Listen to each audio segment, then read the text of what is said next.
हर हर महादेव। आज हम आपको सुनाएंगे सोमवार व्रत की कथा।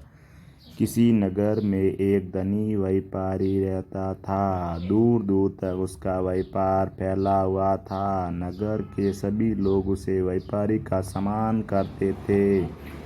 इतना सब कुछ संपन्न होने के बाद भी वह व्यापारी बहुत दुखी था, क्योंकि उसका कोई पुत्र नहीं था, जिसके कारण अपने मृत्यु के पश्चात व्यापार के उत्तराधिकारी की चिंता हमेशा सताती रहती थी।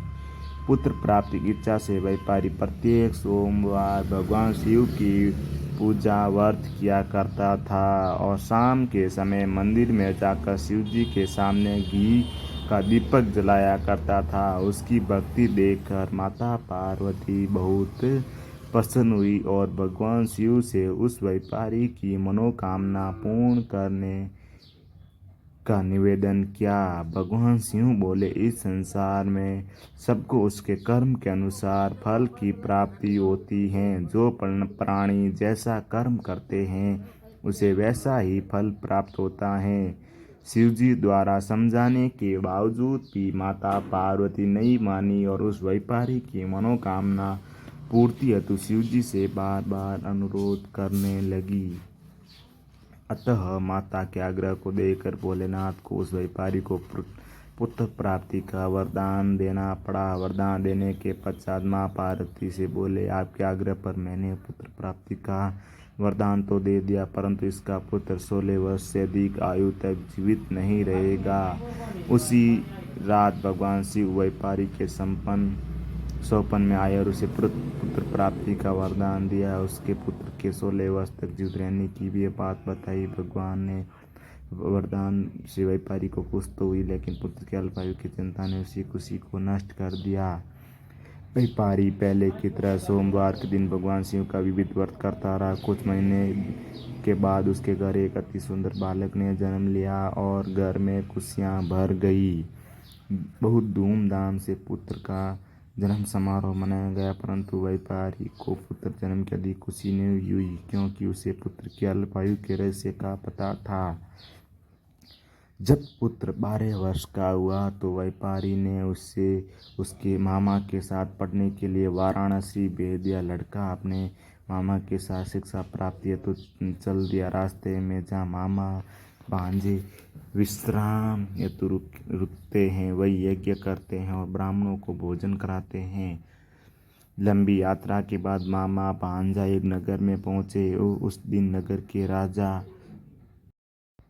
की कन्या का ब्याह था, जिस कारण पूरे नगर को सजाया गया था।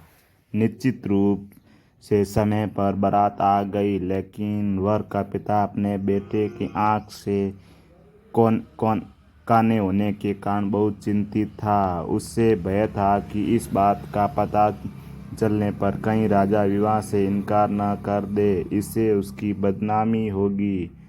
जब वर के पिता ने व्यापारी के पुत्र को देखा तो उसके मस्तिष्क में एक विचार आया। उसने सोचा, क्यों न इस लड़के को दूल्हा बनाकर राजकुमार से विवाह करा दूं। विवाह के बाद उसको धन देकर विदा कर दूंगा। राजकुमारी को अपने नगर में ले जाऊंगा। वर के पिता ने लड़के के मामा से इस संबंध में बात की। मामा ने धन मिलने के लालच में वर के पिता की बात स्वीकार कर ली। लड़के को दूल्हे का वस्त्र पहनाकर राजकुमारी से विवाह करा दिया।